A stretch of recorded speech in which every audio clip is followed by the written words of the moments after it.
one side question, and it's Oh no, hey, it's gonna ask be him, brother. crazy. Ask him.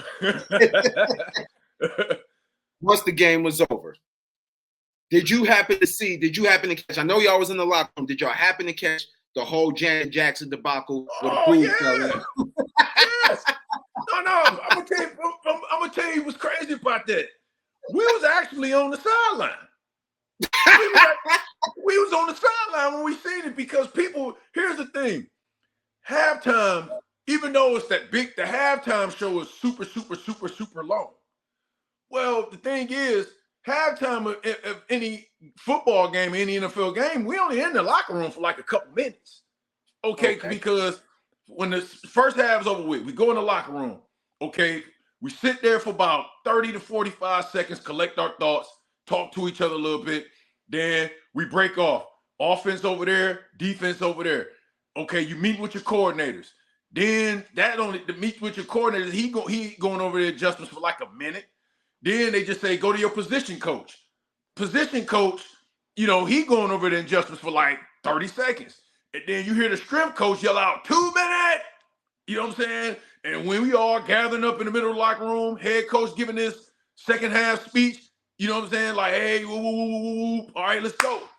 So hey, we was already, and so we already out there warming up, stretching and stuff like that, keeping our legs warm while the halftime show was going on. And then, we all sitting there now. Watch, I'm sitting on the bench, and Janet and that stage was only like, I'm not gonna lie to you, it was like no more than about 75 feet from us. Okay. So we was like right there. And I remember it was funny, and this is crazy because Jermaine Dupri is mad short, dude. Like, I'm sitting down and I'm looking at this dude eye to eye, talking to him. And by that time, we talking to Jermaine Dupri and stuff like that. And then that's when Justin Timberlake, I'm gonna get you naked by the end of the song. And we was like, and Jermaine had this look like, oh, wait a minute, that ain't a part of the show. He was like, kind of like, hey, what's going on? We were like, yo, we knew that wasn't a part. I'm like, because this Sunday, Super Bowl Sunday, you got millions around the world watching. It's a family like event. You know what I'm saying? You got the kids watching and stuff like that. We was like, nah, this ain't a part of the show. And Janet looked at Justin Timberlake looking like, oh well, he kind of like getting off. And Jermaine Dupri was like, he was kind of heated. Yeah, so that was a surreal experience, man. Hey, listen, that made for probably one of the greatest moments in television history, man. Yes, sir. Yes, sir. Yes, sir. Man. So getting into the second half, after all of that, man, like how does a team, like, even though it probably wasn't shocking too much, what was like the mindset, going into the second half of that game? Well, you see, the thing was, if you look at it, we were so identical. We were so identical down to the last man on that team. Like the coaches, Fox, Belichick had the same philosophy. Both defensive-minded coaches. The offensive coordinators who they had, and then who we had in, our coordinator. They were so identical. It like the team was just so identical. Our philosophies, the way we do things, the way we scheme, everything. And so the first half, if you watch, it was kind of like a stalemate. And defense was just bang, bang, bang, defense. And then, like in the second half, the defense just kind of got gassed a little bit. And that's when you seen Delhomme and Brady start ripping. They was spreading that field. Like it wasn't got that kid Deion Branch. If he wasn't killing on his end, and then we got Steve Smith and Muhammad killing on our end. That's when the game kind of opened up. I mean, both defenses was gassed, and then shout out to Deshaun Foster smoke. He got off. Stephen Davis got off. So it became a shootout in the second half. Both defenses got gas. We knew, like, we were just so identical. It was going to come down to a last play. It was going to come down to a field goal. We knew it. We just knew it. And the whole key was, it was just like, kind of like keep Brady honest. We kind of knew like he was one of those quarterbacks. You got to think he wasn't the Tom Brady that we all know and love today. He was still kind of like his second year, this is second go around. He was kind of like still like a game manager to that degree. So we were just like, okay, we know he's a guy that's gonna take what we gonna give him, you know.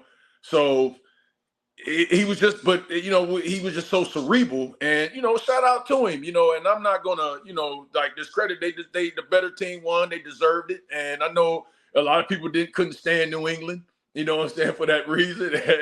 But they were. I have to take my hat off to them. I mean, because we were a part of that Spygate. You know, the Spygate was on us. Yeah. Oh, really? Okay.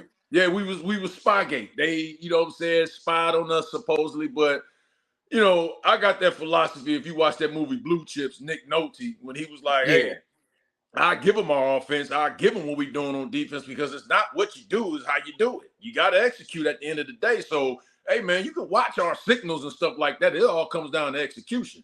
And down the stretch, they executed. And some things happened on our end that was uncharacteristic, but, you know, looking back, oh man, it still pains me, you know, to think of, because I replay that game, man, and you always ask yourself, what could I have done different, you know?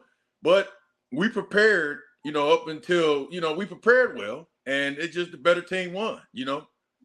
I mean, and it wasn't even like that was probably one of the best Super Bowls I've ever seen up until that point.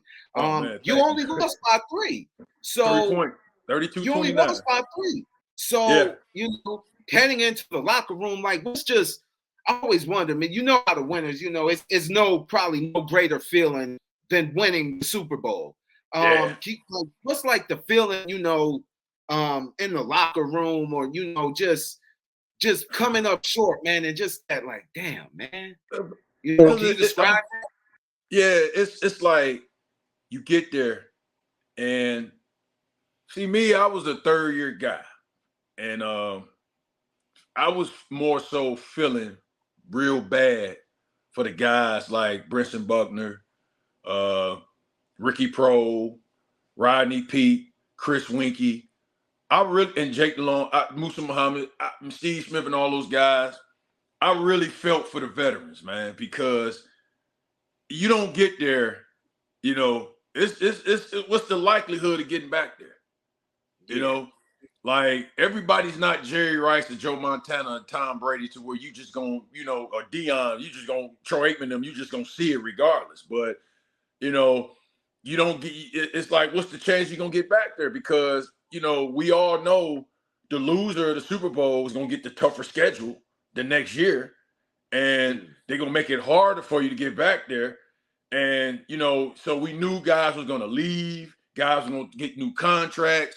So we knew that team was going to get broken up. So it was just like the whole atmosphere in that locker room. It was somber, man. It was like, you know, I mean, I'm going to tell you like this. It's not like losing a regular season game.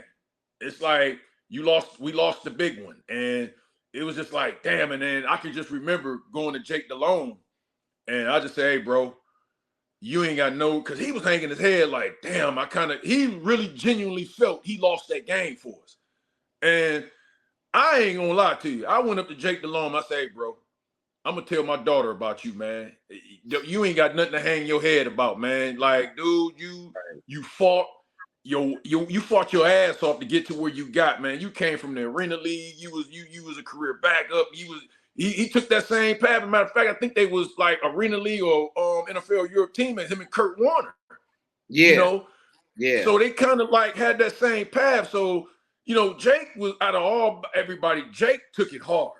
And I'm telling Jake, I said, Jake, you ain't got no reason to feel bad about, dude. I'm like, man, look, my daughter at that time was like, you know, a year old. I'm like, dude, I'm gonna tell my daughter about cats like you, man. Like, yeah, man, you my inspiration, dude. I'm like, you had a hell of a game. You rocked out today, you know. And he just looked up at, hey, thank you, man, thank you. But I can tell you, like, it really, really, really didn't hit. Because I'm gonna tell you, it's a crazy story too. Like, when we lose, you see the other teams confetti drop, and boy, they just treat us like just bad cattle. You just seen our sideline get roped off. They was like, all right, they were just shoving us in the locker room.